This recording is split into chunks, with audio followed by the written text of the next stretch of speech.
Bom dia, meninos e meninas. Sou Thaís, sou formada em História. Estudei com César, tanto na faculdade como na pós. Gosto de poesia, também escrevo, só que de forma livre. E aí vim falar um pouquinho com vocês sobre o que é a poesia. Primeiro eu gostaria de dizer que a poesia ela é tudo e nada ao mesmo tempo. A poesia é o ar que a gente respira e também é a cadeira que a gente toca. A poesia é o que a gente sente, né? É as nossas lágrimas, os nossos sorrisos, as nossas dores, as nossas tristezas. A poesia é tudo, tudo mesmo. Tudo aquilo que a gente toca, tudo aquilo que a gente vive, tudo aquilo que a gente ganha, tudo aquilo que a gente perde. A poesia está em tudo e é tudo também. E aí, falando de forma mais formal, a poesia ela é um texto poético, geralmente em verso. Faz parte do gênero literário, denominado lírico, certo? Ela combina palavras, significados e qualidades estéticas. Nela prevalece a estética da língua sobre o conteúdo, de forma que utiliza de diferentes dispositivos fonéticos, sintáticos e semânticos também, E ela é dividida em verso, que agrupados são chamados de estrofes, que é como a gente conhece. E as origens literárias da poesia apontam que ela nasceu para ser cantada, que é aquele formato que a gente conhece, que é a cantoria. É um dos primeiros formatos aí da existência da poesia. Não é declamada, a primeiro momento, como a gente conhece, Mas foi sim no formato da própria cantoria, onde eles declamam, cantando. Na verdade, ela é cantada. E aí existe, claro, que é o que a gente conhece muito bem, que é essa forma declamada da poesia. Como também existe a poesia de forma livre, que a gente vai falar um pouquinho mais na frente, E a poesia ela é um texto onde o autor ele expressa diretamente sentimentos e visões pessoais, Então ele não está preso a nada ali para dizer a poesia, para escrever a poesia. Ele escolhe o que ele quer dizer, sobre o que ele quer dizer, como ele vai dizer, para poder criar, para poder construir a poesia a partir da sua visão pessoal. E pode ser também, claro, de uma visão coletiva, quando ela é construída com outros fins, certo?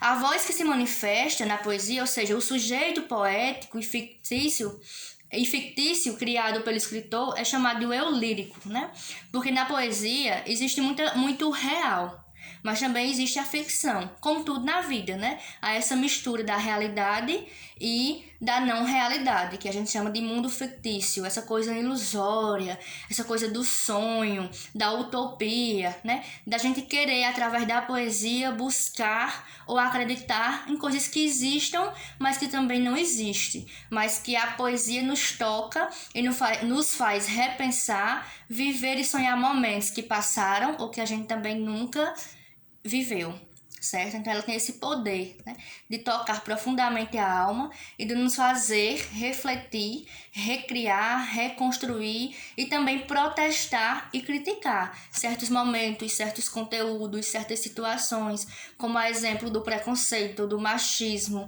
como a exemplo da política, da religião, enfim, do amor, A poesia fala muito de amor. Quando a gente ouve alguém declamar, a gente espera que o verso seja justamente falando de amor, para que a gente sonhe, para que a gente se coloque naquela poesia. E o poema, a poesia, o soneto, existem várias formas de poesia, retrata e nos traz todos esses momentos, de dores e alegrias, certo? Nós vamos ter, a poesia ela está entre as mais antigas, na questão do formato literário, porque a gente conhece o texto, que é a literatura, e a poesia é uma ferramenta aí mais antiga dentro dessa arte literária, porque a poesia também é arte, A arte de viver, de respirar, de suspirar, de dizer e dar sentido à nossa própria vida, certo? Nós vamos ter, entre os vários tipos e formatos de poesia, nós vamos ter o dístico, que é um poema de 2 versos, simples. A gente vai ter a décima, que é uma das mais conhecidas, poema de 10 versos. O soneto, que também é conhecido, que é um poema de 14 versos, entre outros, certo? Além da poesia livre, que a poesia livre é uma poesia que talvez não tenha rima nenhuma, ou tenha uma perdida que não casa com a outra linha, que não tem regras para a escrita. Você escreve da forma que você sente e é poesia, né? Há uma discussão muito grande na poesia comum, que é essa que a gente conhece, que a gente acha que só existe ela, que seja a poesia, a 10º soneto, que é poesia, né? Por ter rima. Então, se criou isso de que só é poesia se tiver rima. Mas aí eu digo a vocês que não, né? A poesia, ela existe poesia de vários formatos. E a livre, né? A forma livre de escrita também é poesia. Inclusive, eu escrevo, mas escrevo de forma livre. Justamente com o intuito de quebra dessa coisa de que a poesia ela só é metrificada, tá? Mas declamo, sim, muita poesia que seja metrificada, mas não escrevo dessa forma, porque o meu estilo é livre, certo? E a gente vai ter alguns estilos de poesia. A gente vai ter a lírica, que pode ser traduzida como a maneira de expressar sentimentos por meio da palavra falada ou escrita, certo? Que falada, declamada, ou quando está escrita, né? Que você vai lá ler e o outro acompanha. A épica, que é marcada pela objetividade, onde são narrados os fatos considerados importantes para o poeta, que aí, no caso, ele tem um roteirozinho de escrita para essa poesia, ela é mais fechada, ele sabe de fato do que ele está falando, é um conteúdo específico. E a poesia dramática tem como característica a subjetividade e objetividade com a opinião do poeta, que essa dramática é quando a gente fala das dores, quando a gente fala do sentimento, a gente fala de um amor, né? Essa coisa mais melancólica, que inclusive é a preferida da galera, né? Eu ouvi essa coisa mais sentimental, porque a gente sente mais, nos toca mais, né? Mas não é o único formato, né? Existem essas, como eu disse, a vocês. A poesia é algo muito, como é que eu posso dizer? Inexplicável, né? Dedé Monteiro uma vez disse que a poesia não se explica, se sente. Eu concordo plenamente com o Dedé, né? Dedé é o nosso mestre, é o nosso poeta tabirense. Muito respeitado, muito querido. E de uma sabedoria imensa, né? Referência, né? Uma das nossas referências. Mas existem muitas e muitos poetas, né? Nós temos Dedé, como eu disse, nós temos Daiane Rocha, Dudu Moraes, né? Nós temos Dulce Lima, que também escreve poesia nesse formato, mas também escreve de forma livre.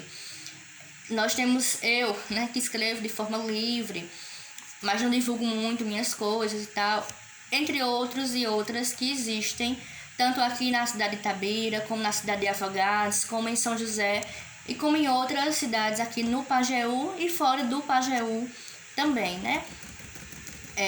E aí, vejam, eu queria declamar uma poesia para vocês, que é de Dedé Monteiro, para que percebam como é, né, essa coisa que eu tô falando rimada, que é o que a gente conhece. Essa poesia dele é um soneto. E como eu disse a vocês, o soneto ele é em 14 versos, né? E o título do soneto de Dedé é porque o soneto nos permite ter um título, tá? Quando é em quadra, nem sempre, né? E aí, o soneto dele é titulado de Revolta. Então a gente já vê que é um protesto, que é uma indignação. Dá pra gente aprender com a poesia também, né?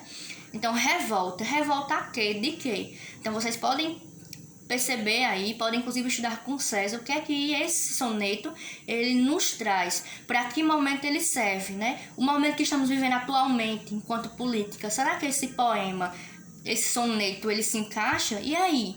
Para que ele serve? Quando ele fala de revolta, que tipo de revolta ele está dizendo, né? Em que época? Em que momento?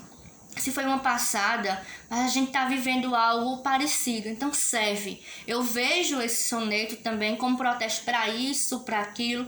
Então cabe a vocês. Percebam, entendam e sintam o soneto para que vocês possam compreender. E aí ele intitulou de Revolta, né? E ele disse o seguinte: que culpa tenho eu de ser diferente? Amar as artes porventura é crime? Tudo é mutável e o irreverente não se acostuma com qualquer regime. Contra a vontade rude e indiferente, eu sou amante do sagrado time, que empresta a alma, cria, sofre e sente nojo do poder que oprime. Aprendam isso, gente não se doma. Pinchem o meu nome, rasgue o meu diploma, aceito tudo com tranquilidade. Se acharem pouco, cubram-me de lodo, cortem o meu riso, me excomunguem todo, mas não me toquem na dignidade. Dedé Monteiro. Vejam que belíssimo, né? E traz muita coisa que a gente pode estudar, que a gente pode entender, que a gente pode refletir, repensar, recriar e também usar como forma de protesto para que a gente viva em um mundo melhor. Então vejam que a poesia, ela traz muitos sentidos, né? Ela tem muitos significados. Além da Dedé, eu vou divulgar um para vocês que é meu, que são privilegiados, tá? Porque eu mal divulgo minhas coisas. Só que eu escrevo de forma livre. E também eu não decoro minhas coisas. É engraçado, eu decoro dos outros, mas nunca as minhas. Só que eu tenho um caderno, né?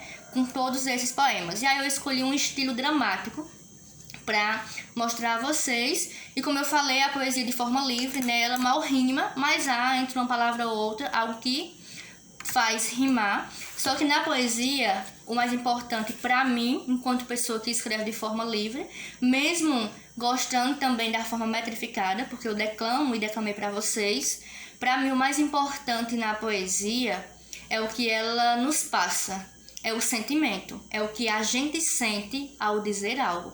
Então, tudo que a gente sente é poesia, tá?